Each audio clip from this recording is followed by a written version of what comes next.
It's so funny to me how product management is such a fast-growing occupation that plays such a vital role for the most lucrative industries in the world.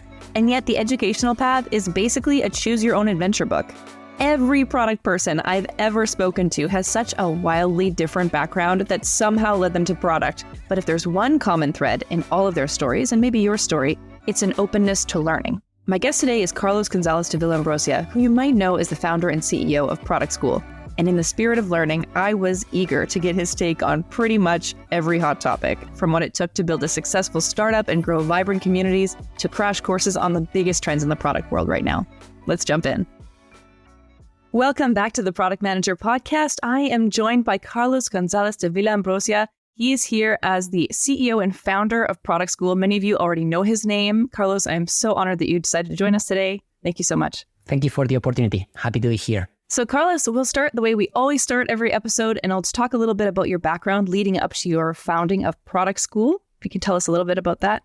Absolutely. I'm an immigrant from Spain who moved to Silicon Valley chasing a dream, I guess. I studied computer science, and I soon realized that I didn't want to become a software engineer, or at least be a software engineer for the rest of my life. That was pretty much the beginning of the rest of the history. Like at the end of the day, Product School, I always say it's a solution to my own problem. So my problem was that as a software engineering student, I became very passionate about leveraging technology in a different way, but in a business context. I wanted to create things. I wanted to use the internet. But in school, at least in my school, everything would seem very traditional. And I was being pushed to follow a traditional path to become a software engineer and then a senior engineer, as if like the engineers couldn't also leverage technology in a different way.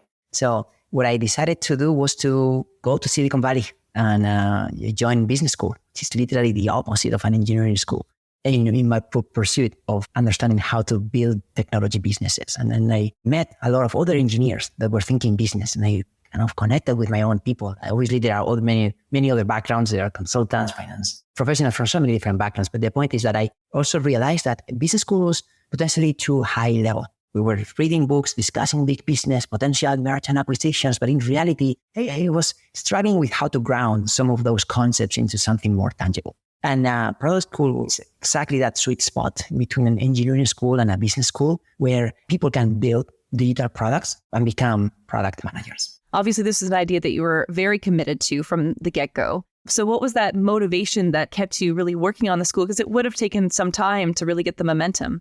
I have a love-hate relationship with traditional education.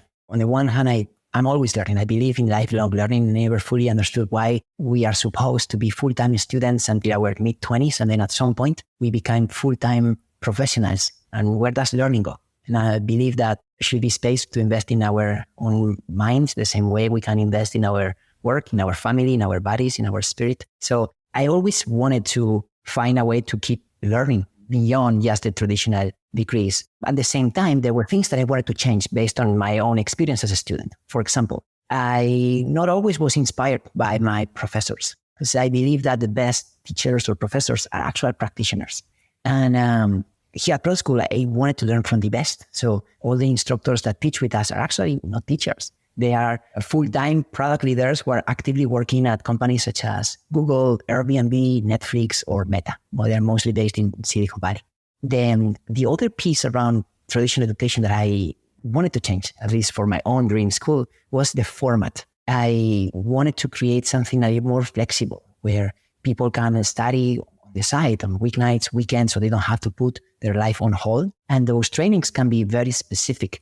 So you also don't need to overcommit 2, 3, 4 years of your life, And so those are the things that I didn't like so much about my own experience as a traditional student. So I decided to create that school that is not only focused on the topic that I love most, which is product, but also in a way that I wanted to learning from the best in a very, very compact and efficient way. And also in a way that allows me to continue doing other things with my life. That's really inspiring. And it makes a lot of sense. I think that a lot of us have seen a lot of that thought leadership where you're not always sure if the person is a practitioner anymore and whether you can take that advice. So I really appreciate that perspective. I want to zoom out a little bit and talk about your decision to bootstrap product school, which is a bit of a different trajectory than some others when they start a business. So what was the decision about? Why did you decide to go that route? And what are some of the decisions that you made early on that you feel contributed to the success of product school? So I started a company before product school, and I grew probably too fast. And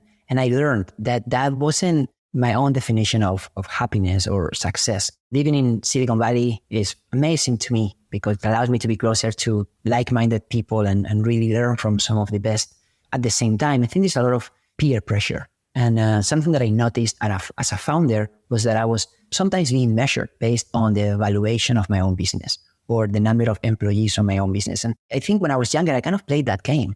And that just didn't lead to my own happiness. I was probably optimizing for others. And basically, long story short, when I wrapped up my previous business and decided to start product school, I first wanted to create something that resonated with me. And as a product person myself, I realized that I wanted to spend most of my time with my users. I wanted to build something that my users love. I wanted to optimize for them, not so much for investors or for metrics that ultimately are not the best for my users. And that was the origin story behind, let me bootstrap, let me treat myself as a product. Of course, I want to grow. Of course, I want to do it as fast as possible, but I don't want to sacrifice happiness. I don't want to sacrifice quality. So that's basically how I started. I started teaching product management myself. I was the instructor. I did it in person in San Francisco for a very small group of individuals, trying to ensure that these individuals learn how to build products, how to get those product management jobs, and then slowly but surely reinvest every single penny into growing the business. So when you started on that trajectory, how long did it take before you started to attract talent from other Silicon Valley and other product leaders to come teach for you? It took me around 2 years. So I started the company 9 years ago, and I bootstrapped for the first 7.5. At some point, I bit the bullet and raised money. So I will talk about that later. But during the first 2 years, I was so obsessed with the quality of the product that I wasn't ready to delegate. So during that time, of course, I was in touch with some of these product leaders, trying to understand more about the market. And I don't know if that was the right decision, if I should have delegated a little earlier. But what I know is that I was very proud of what I was building. And then when I felt that I was ready to let go some of it, I felt really good to see the people that I started teaching, because to be fair, they were much better product leaders than myself. Like, we're talking about people with tons of experience working at some of the best companies in the world who are building products for millions of people. So clearly they had more experience than me with certain frameworks and with certain scale. But I think there is value, especially at the beginning of a startup, to do things that don't scale, to really figure out certain problems so you can have a really good understanding of what you need and then start finding ways to delegate while staying close to the product. Okay, this is really interesting. So can you tell me a little bit more about that? Because I really like this train of thought of being able to figure something out more intricately before you think about scaling it. It's counterintuitive because we all want to grow fast, and it's tempting to think that you can just throw money at the problem and raise money, hire an expensive executive or super senior person and let them figure it out. And I wish that had worked like that for me, but it didn't. And that's why I wanted to be very thoughtful about how to scale. And I think that not having a safety net, or basically being the face of my own company and knowing that I really have to do a good job in order to earn the trust of these users and leverage these users as my own marketing team, because they are the best advocates to then tell others about their own experience, really put a lot of hefty pressure in myself. And it also helped me identify specific things that I wanted to improve around the business as the business got some scale. Eventually it gets to a point where you want to scale if you want to build something bigger with more impact. But I see value in not accelerating that process. And I think that concept can apply to many other areas of the business. Even for myself, in my previous company, we were more of a B2C company, didn't have a sales team. I've never worked in sales before. I learned how to raise money in my previous company, but I didn't have enough exposure to end customers to actually learn how to explain what we do and potentially close a deal. Well, I had to figure that out. Obviously, many years later, now we have a dedicated sales team, we have a dedicated recruiting team, we have a dedicated marketing team. But again, spending time with the right problem, with the users, and trying to really get to the bottom of things is something that I found very helpful for myself. Okay, well, switching gears a little bit, I want to talk a little bit about branded communities, because this is also something that you've really mastered when we're kind of talking about dedicated teams. So we're seeing this massive shift now towards creating these branded communities. It seems like everybody is hopping on this trend. And I feel like Product School is a really exemplary example of a company that's done it right. So I'd like to know a little bit about what your team has done to master building and scaling these communities on so many different platforms. I think following trends can be risky. And I agree. Now there are a lot of companies that are trying to build a community. And I guess the intention is good, but you can't just replicate somebody else's playbook and expect the same results or better. I think founders tend to be contrarians and try to get ahead of the game. And when they are right, that's why they find those opportunities to grow businesses. So in my case, I've been building community my entire life. The company that I started before, and even before I started a nonprofit, I've always been very passionate about bringing people together around a specific topic and try to help each other out. So in this particular case, I started the community of product managers at the same time as the company of Product School. I wanted to build something even bigger than the company, where people can find value, and it's not just about me then selling something.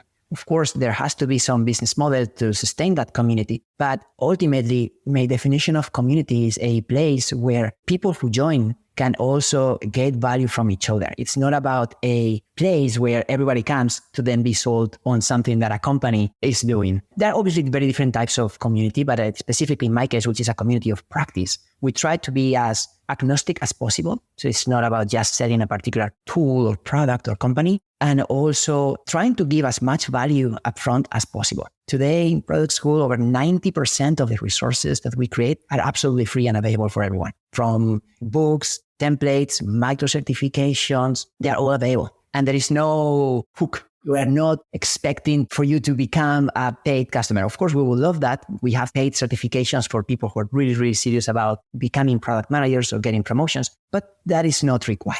Makes sense. I definitely have to be more proactive in using some of those resources for myself. So talking a little bit about trends, since there is obviously, as the founder of Product School, you folks are very on top of what's going on in the space. I'd love to talk a little bit about some of the trends in the field that practicing product managers should be aware of right now. And I know you have recently updated a slide deck on that and probably even updated it some more since I last spoke to you. So I'd love to hear a little bit about your take on what's going on in the space right now. I love this topic. In fact, one of the free resources we create is an annual report titled The Future of Product. The reality is that the future is changing so fast that then we realized we couldn't wait for the next edition in order to start making updates. So happy to discuss some of the things that we've been noticing in the industry right now. So I can tell you the first one and most important is the rise of the Chief Product Officer.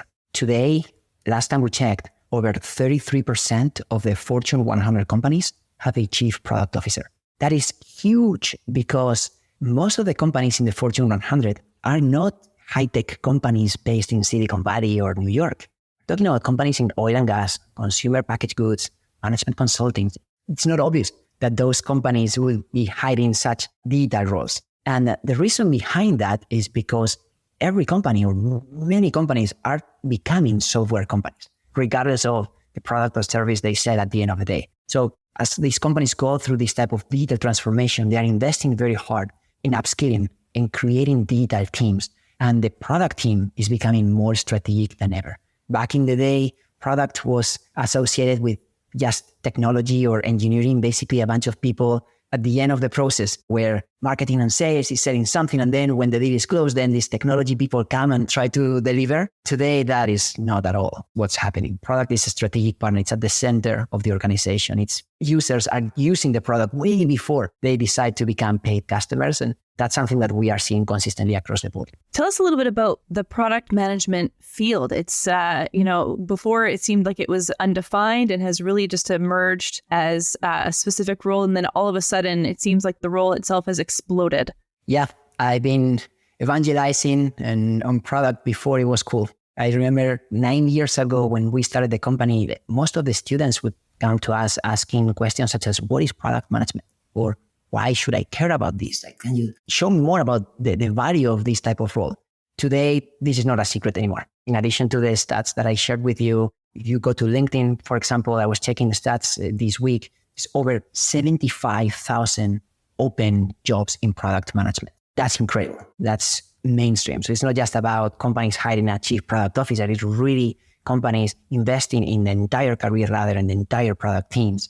So that's an amazing opportunity for people who are considering to have an impact in this type of companies. It's not easy. It definitely requires experience and skill, but it's also, and I'm biased, it's also very gratifying.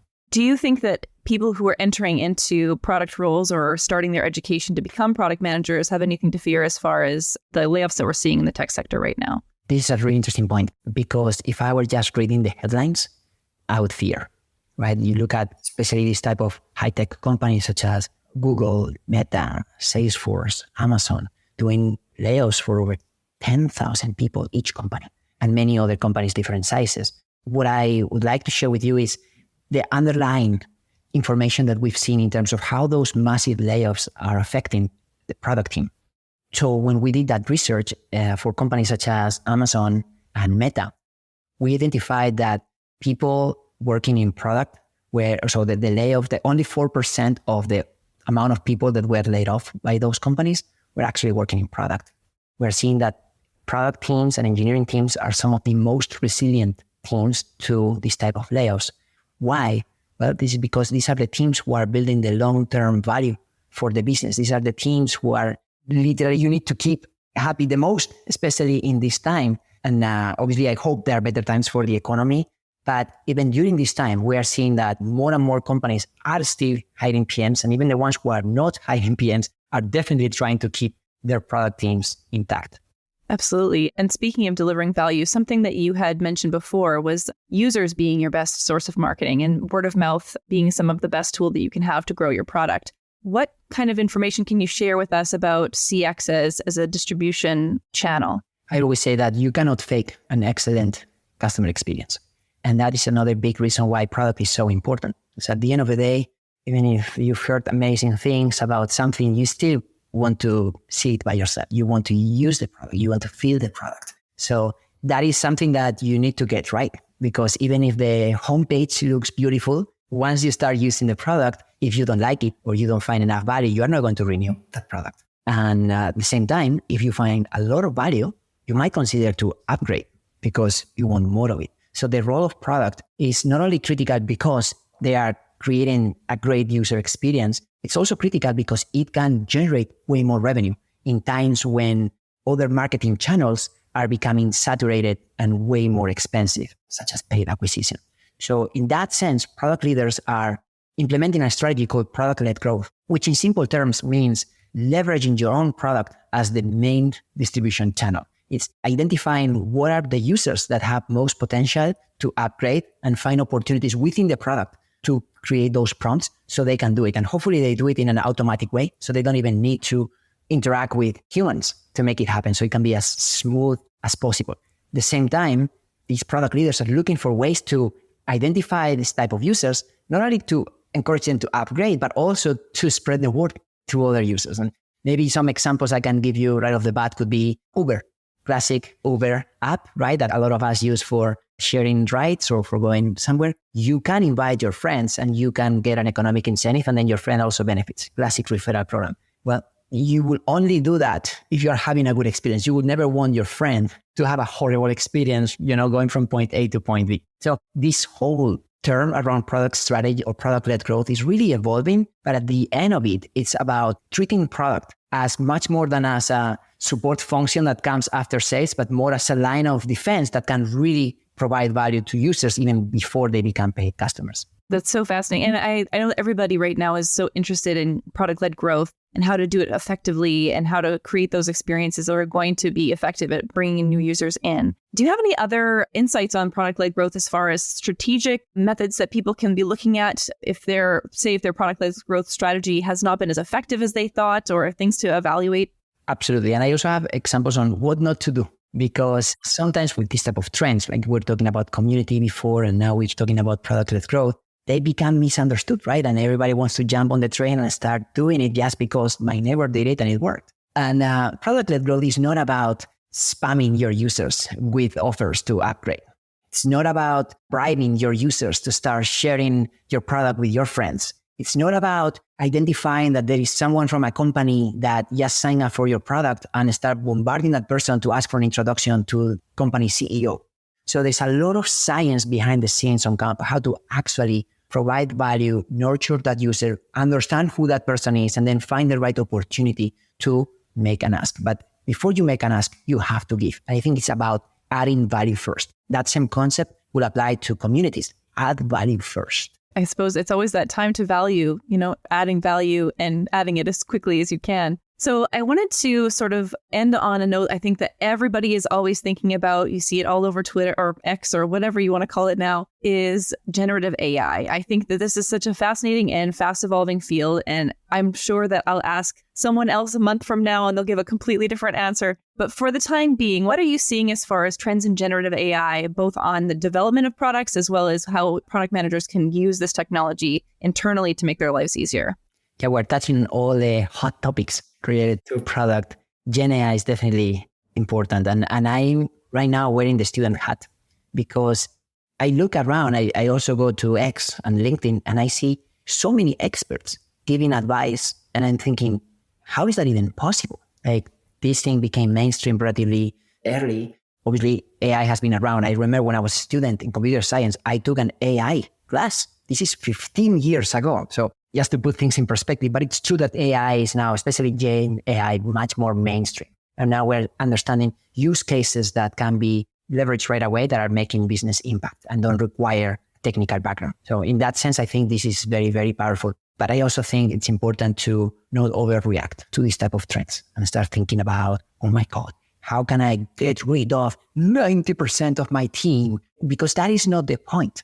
I mean, maybe there are some opportunities for optimizing certain areas. I'm not saying no, but the way I like to think about it, or the way I'm approaching this for my own company, is let me learn about how we can turbocharge our own productivity. How can we increase our own impact? How can we inspire the team to use this as an ally instead of as a threat? So at the end of the day, the way Gen AI is working today, maybe it changes, but I see it more as a bunch of smart interns that are able to do a lot of work very quickly. So I don't see those interns suddenly replacing very senior roles, at least not for now. But I see them as a really powerful army that can turbocharge you. I'm very aligned with this way of thinking about generative AI because having used it also in my work, I feel as though now everybody is almost managing a team. Like, you have to be playing the manager role. You still have to be an expert in order to use it effectively. So I appreciate that we're aligned on that. Carlos, this has been such a fantastic conversation. I really appreciate you making the time to come and join us today. But for those who want to keep up with you and keep following you after the episode, where can they find you online?